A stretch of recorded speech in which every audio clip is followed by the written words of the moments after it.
In this lesson, we're learning about all of our different editing tools over here so that we can edit our footage on our timelines in a very efficient way. That's the goal, is to make you efficient editors just like a pro would be.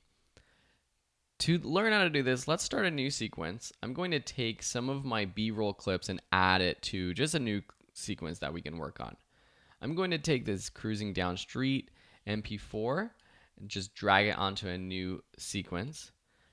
Sometimes that pops up. It seems like it's asking you to add a completely new sequence. Just press cancel, and then it's already added this new sequence. So I'm just going to call this B-roll edits. Then I'm just going to take cruising down the street 2, drag it onto the end. Then let's just do working on the chair, and maybe one more, photo of Anthony and Larnie. So I'm just have all 4 of these clips back to back. The entire clips are on there.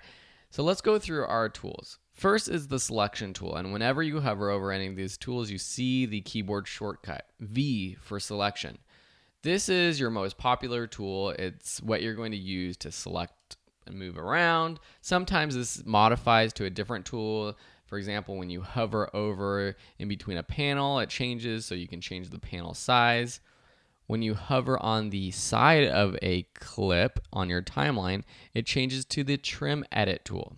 What that is, it allows you to select a clip and drag the end point in, or the in point in or out.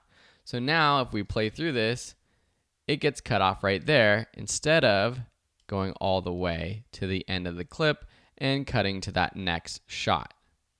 So just using the selection tool and the trim edits, you are able to edit these clips down. And one thing you can see when I actually am making that edit, when I have this selected and I drag in or out, you can see up in the program monitor, you can see where I am about to edit in or out. So say I want to edit before he gets to that truck. See right here?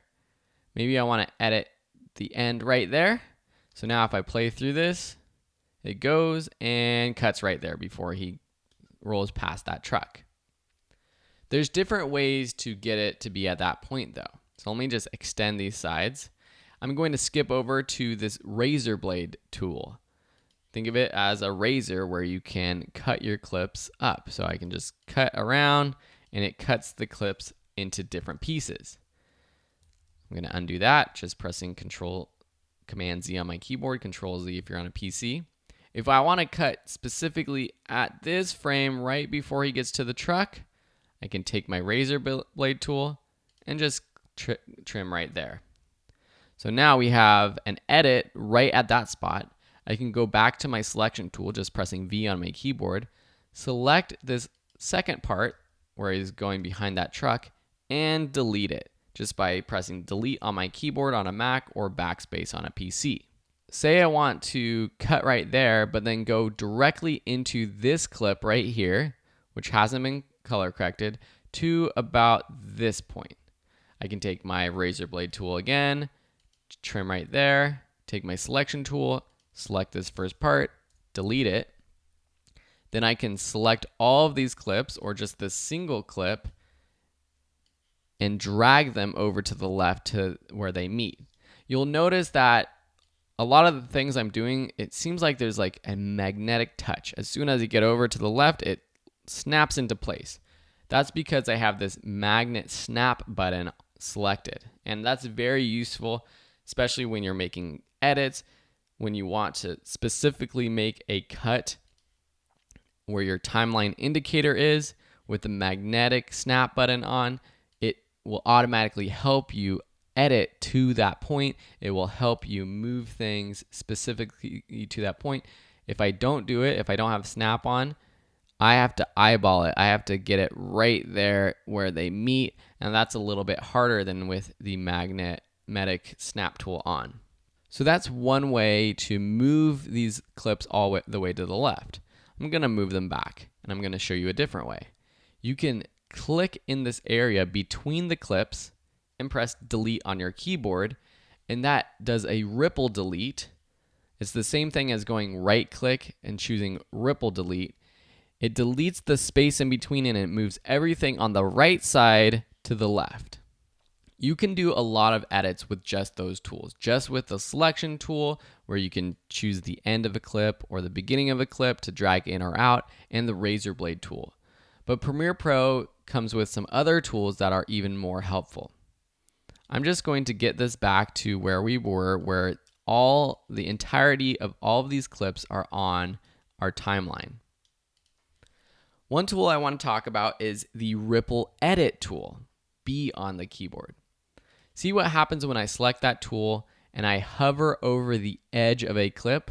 When I'm not hovering over the edge of a clip, it doesn't look like it can do anything. It's not going to let me select anything.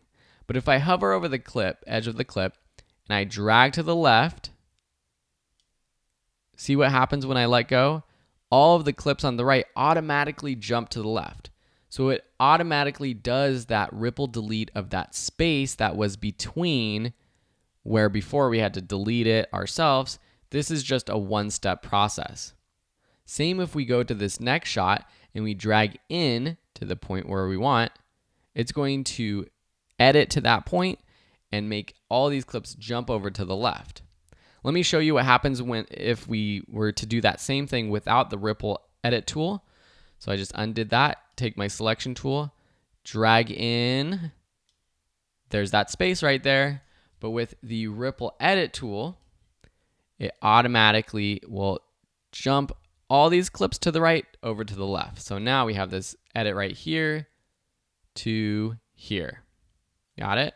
And this clip is not color corrected. You might be thinking, wow, why does that clip look so bad? We're going to learn how to color correct this footage in a future lesson. It's because we shot basically raw footage. That's what that LUT, that LUT file is all about. We'll learn about that during color correction.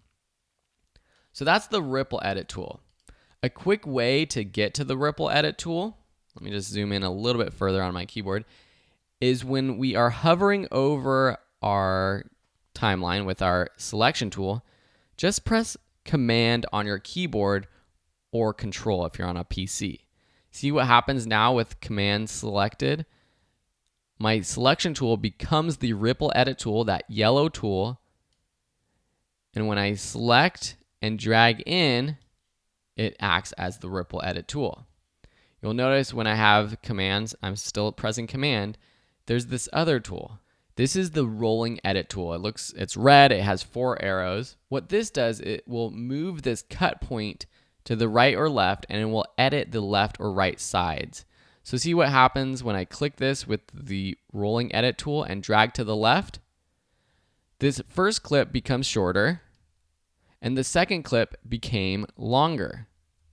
We could do that ourselves just with the selection tool by clicking with the trim edit tool and then clicking the second one and dragging it to meet it. But the same thing happens when we use the rolling edit tool, drag to the left, or when we have our selection tool selected and we press Command on our keyboard and we go in between when we see the red rolling edit tool highlighted and drag. There are 2 more tools that I want to go over really quickly, the slip tool and the slide tool. Let me just make this clip a lot shorter. I'm just going to make this clip very short right here. I'm just going to delete that space in there. I can just take my slip tool, Y on my keyboard, click on this clip, and then drag to the left. You can see that there's 2 videos popping up in the program monitor. The video on the left is where the video will start. The video clip on the right shows where that clip will end. So say we want to get him already rounding this current corner and end right there when he gets into the shadow of that tree. It's basically slipping this clip to the left, the timing of it, so it starts and ends earlier. Or we could slip back, dragging to the right, so it starts and ends later. I hope that kind of makes sense. I know it's a little bit confusing, but I think playing with these tools yourself, you'll start to understand what's actually going on. The last one is this slide tool. Say I have 3 clips in a row. If I select this middle clip and drag to the right or drag to the left, see what happens. It moves this clip to the left, it edits the first clip shorter and it makes this third clip longer, or back to the right. So it's taking that middle clip and editing the clips around it, the first and the third clips in this sequence. The tools that I mainly use are the selection tool with the modifiers of the rolling edit and the ripple edit. This will make you a very efficient video editor. I want to show you one more thing back on our main sequence. I'm going to delete these two B-roll clips that we have just by selecting them and pressing delete on our keyboard. And same with this audio, selecting it, pressing delete or backspace if you're on a PC. We have these two clips, interview A and interview B. If I take my, say, razor blade tool and I go through this and we're listening and we find a good spot that we want, I can either make an edit to both clips by clicking one after the other, and then say we play through this and we really like this soundbite that he's saying right now, and then we stop and we want to take that selection again. Now we can, with the selection tool, take this selection and move it around, or take this first selection and delete it, whatever we want. But that was a two-step process. I'm just going to undo that. So say, let's just open up this waveform again. I'm going to zoom in here on my keyboard. Say we want starting here to here for both clips. We can take the razor blade tool again. While we have it hovering over our timeline, press Shift on your keyboard, which makes it a razor blade tool that cuts everything on the timeline at this point. With the regular razor blade tool, it just cuts that track that you click on. With the Shift double razor tool, it cuts everything on the timeline. So it's just a faster way to cut everything, because you might have not only audio, you might have B-roll, you might have all sorts of other things, and you want to just trim everything at once. Another way to do this, there's always another way, so I hope you're sticking with me because this is really important. For this audio track, what we're going to do is we're actually just going to delete the B camera audio. So to select just the B camera audio versus the video, you have to option click the audio, alt click if you're on a PC. See, if you just click one or the other, it selects both the audio and the video. So if you press delete, it will delete both the audio and the video. But if we just want to get rid of this audio A, what we can do is press option, click, and it just selects the audio track, whatever clip we select, and then delete it.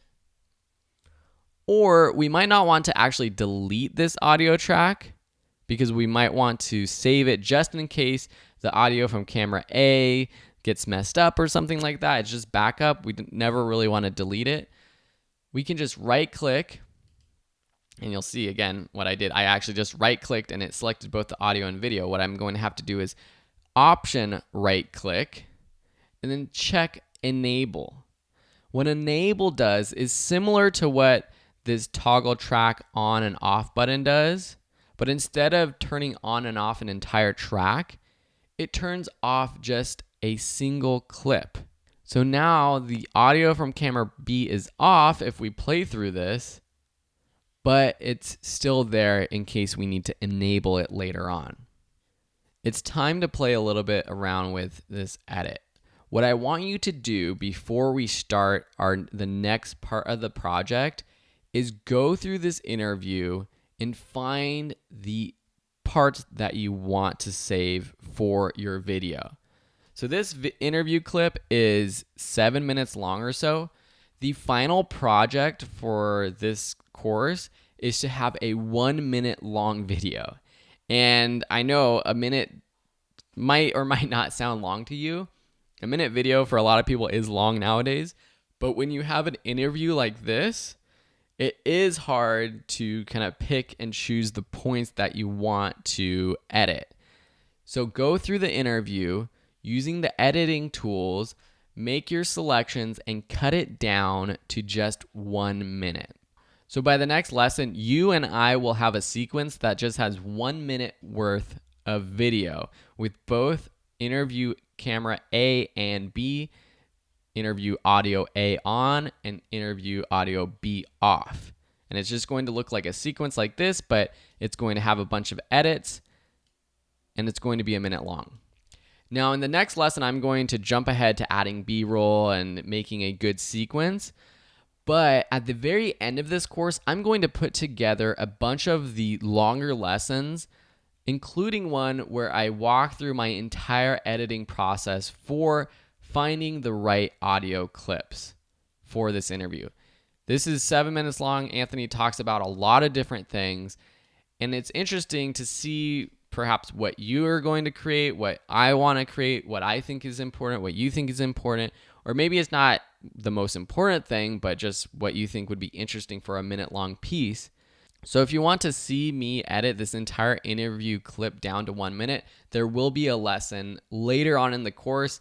I just am explaining that I don't want to put it in the very next lesson because some people might want to just do it themselves and jump on to the next lesson where we'll learn a little bit more.